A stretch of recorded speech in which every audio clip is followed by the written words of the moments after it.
This is how you're going to hit your protein goal every single day, no matter how busy you are. You can stop scrolling and relax. I will take it from here. If you are struggling to hit your protein goal, you are not alone. Usually this comes from lack of convenience or preparation, being on a small calorie budget during your calorie deficit, getting full too quickly, not prioritizing protein, or just being totally confused as far as what diet to follow. 95% of my clients say the same thing. In my last video, I showed you how to stop wasting money on overpriced, low-quality protein products. Watch it here. Today, we're going deeper into the practical side. I'm going to give you the 3 steps that will take you from confused and under eating to empowered and full of protein every single day. These steps are take inventory, set a new goal, and break it down meal by meal. And be sure to stay till the end because I'm going to share with you what I eat in a day to hit my personal goal of about 125 grams of protein per day. So let's get into it. Step 1, of course, is to take inventory. Before you change anything, you need to know what's going on right now. How many grams of protein are you currently eating in a day? What's my daily structure like? Do I have a structure? If you don't, it's okay. I'll show you how to create a structure. What is my biofeedback? Meaning, how is my energy? How is my hunger? How am I sleeping? Do I have cravings? How is my digestion? And how is my mood? All of these things are very important. You can literally take all those things, write them down right now. So let's say you're barely eating because you're super busy and not prepared. I used to do the same thing. I used to literally eat honey bunches of oats with almonds in the morning with 2% milk every single day. This is terribly high on the glycemic index and there is absolutely no protein in this meal whatsoever. I would then graze all day and then probably binge at night, at dinner and after dinner. Maybe this is you, or maybe you're eating some kind of breakfast bar and then starving all day, having cravings and then crashing and burning in the nighttime. You eat most of your calories at night, you don't hit your protein goal, you're full by the time you try to hit your protein goal, and then your progress stalls. You stay overweight, under-muscled, and completely frustrated. This is why inventory matters. To really understand what you're doing, you need to collect data. So under what you just wrote down as far as your feedback, what you're doing right now, you want to know how many grams of protein you're eating in one day. To make this very, very simple, you can download a food tracking app, take the total number of grams of protein per day for those 3 days, add them and divide them by 3. This is your average grams of protein a day. If you don't want to download an app, you can write down what you're eating in a day, plug it into ChatGPT and ask for an average estimate. This leads us to step 2, which is setting your new goal. Your daily total protein is the foundation. Here is the simple breakdown. If you are an inactive person, which I'm sure you're an active person if you're watching this video, or you're at least striving to become one, but if for an example, you're not an active person right now, you should take your body weight and multiply that by 0.55. This is going to give you the grams of protein you need per day. So if you only weigh about 115 and you multiply this by 0.55, you only need 63 grams of protein per day. If you are bulking or recomping, meaning you want to build lean muscle or you want to build lean muscle and lose fat at the same time, you need to eat your body weight times 0.7 to 1.0 in grams of protein per day. So if you weigh 115, this is going to be anywhere between 80 grams and 115 grams per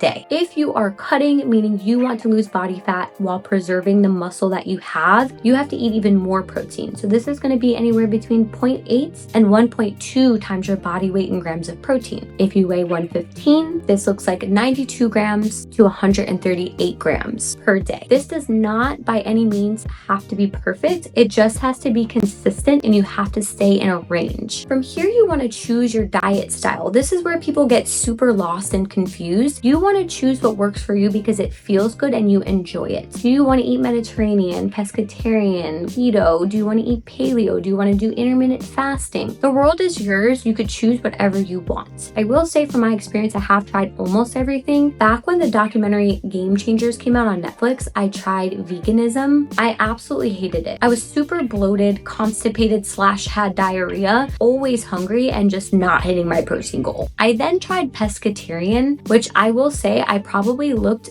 the best I ever had and I felt the best I ever had. But then when everything kind of shut down, everything was very expensive and chicken was very cheap. So I ended up adding chicken back in and then I added beef back in and eventually everything leveled out. But then from there, I tried intermittent fasting. This worked extremely well for me and very quickly, but I absolutely hated every second of it. I was always thinking about food and I was just miserable. I did have a 6-pack abs, but I was miserable. So that just wasn't sustainable for me. Nowadays, what I do is I eat every 3 to 4 hours based off what science tells me is the healthiest thing / how my body feels the best. And what science tells us is the best sources of protein are eggs, beef, chicken, fish, dairy, and high quality protein powder. The thing is, if you're making dramatic changes, you're probably going to have dramatic rebounds, something that I've struggled with my entire life. Whereas if you choose small sustainable changes meal by meal, the chances are you will see long-term success. This is how people actually get and stay lean. If you want to watch my how to get toned without bulking up video, it will be in the description. The worst and overrated sources of protein are processed protein drinks like Fairlife, etc. Watch the other protein video, I break this down. Nut butters, for example, peanut butter is actually a mold. It's not necessarily horrible for you, but it's not a protein source. It's more like a fat source. If you have a sensitive stomach, I would opt for almond butter instead. Tilapia, which is like the worst fish ever. It tastes decent. It's very cheap, but not really good quality. And lastly, soy as a primary protein source. This doesn't have the full amino acid profile. So all of these items, you can still have them, but just have them in moderation, but don't rely on them as your main protein. How to actually structure your day. If your goal is around 125 grams of protein, you want to break that up in any way that's feasible for you. You could do 5 meals of 25 grams. You could do 3 meals of 30 grams and 1 meal of 20 grams, etc., etc. This is totally doable if you're structuring your plate properly. You want to start with protein, veggies, carbs, and then fats. Measuring your protein too, maybe for like a week, will help you visually learn portion sizes. So this is how you want to look at food from now on. Now I'm going to go over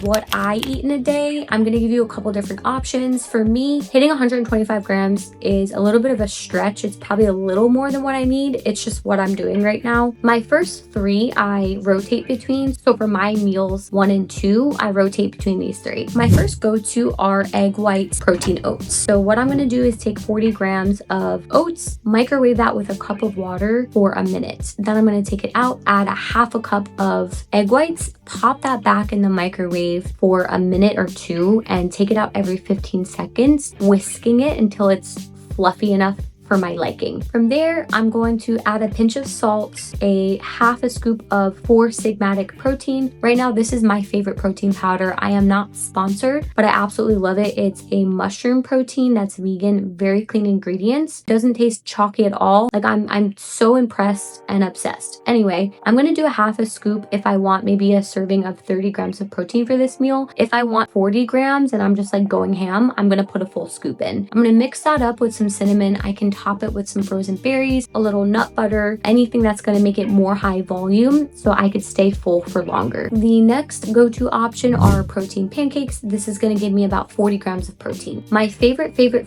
pancake mix is Simple Mills. I can make my own pancakes with oats, but let's be real, Simple Mills is clean and delicious. So I'm gonna make a serving of that. I think it's about 3/4 of a cup with a half a cup of egg whites, a whole scoop of protein powder, a splash of almond milk until my consistency is how I want it. I'll crack an egg as well and cook that up. Again, top it with fruit, a little drizzle of honey and cinnamon, and you are good to go. That is 40 grams of delicious protein. The third option is more savory. I'm just obsessed with breakfast, which is why I always eat like 2 breakfasts in a day. This is simply just high protein avocado toast. I'm going to toast a sourdough. I'm going to whip up 1 egg, 2 egg whites, and spinach. And then I'm going to top the sourdough with dairy-free clean cottage cheese. I use Good because it has no added ingredients and it doesn't bother my stomach. I'm going to also add 1/4 of an avocado to that, a tomato, salt, pepper, paprika, and you have yourself a delicious, beautiful, savory 25 grams of protein. My third meal of the day typically looks like a very high volume protein salad. The reason why I eat salads every single day is not because I think salads are going to make me skinny. It's because if you make it strategically, you're going to consume a lot of protein and be very full for a long long time while still getting the sweet, crunchy, savory all in one experience. So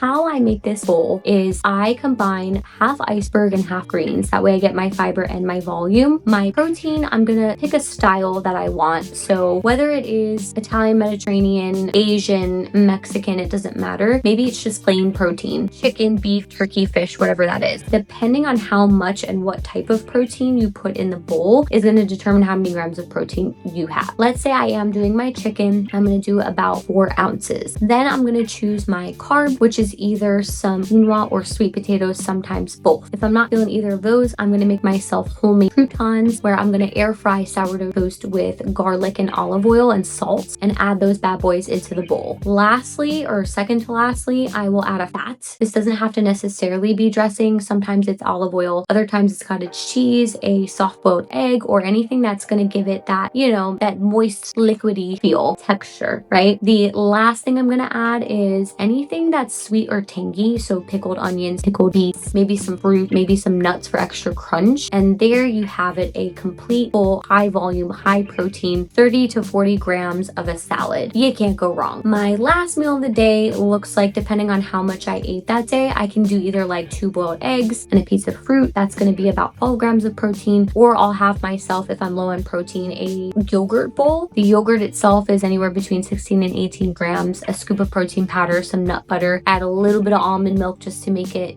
a good consistency. And if my diet calls for more carbs that day, I can add homemade granola. I can add oats or just fruit, or maybe just the yogurt plain. Just depends on what I'm feeling. Extra hacks are bone broth. Bone broth doesn't have a complete amino acid profile, but it is so phenomenal for your hormones, your gut. You can always use this as a base to your rice or your quinoa. Another hack is collagen. So collagen powder has about 18 grams of protein. It's tasteless and textureless. So if you add it to your coffee, yogurt, smoothies, anything like that, you do not even know it's there. Another hack is not mandatory, but very helpful, is a high quality protein powder. So like I mentioned, either whey isolate or whey protein concentrate. If you are vegan, a good quality vegan protein powder. These you can add to everything and anything. I add it to the pancakes, to the oatmeal. This is going to help you tremendously. If you are just on the go, maybe you worked out, you got to get back to work, chug a protein shake, just make sure it is high quality. If you have questions on what is a good high quality protein powder, comment below. I can make a video on it or explain further. The last hack, of course, is to use ingredients to your advantage, like yogurts, cottage cheeses, and the protein powders, and add them to desserts or anything that you like and enjoy. Because when you're dieting, it shouldn't feel like a diet. This is a lifestyle change. You're just swapping out different ingredients, so you're adding more protein in. So if you have a sweet tooth and you struggle to get to your protein goal, you can literally pull up TikTok, Instagram, YouTube Shorts, and there are so many viral recipes as high protein desserts.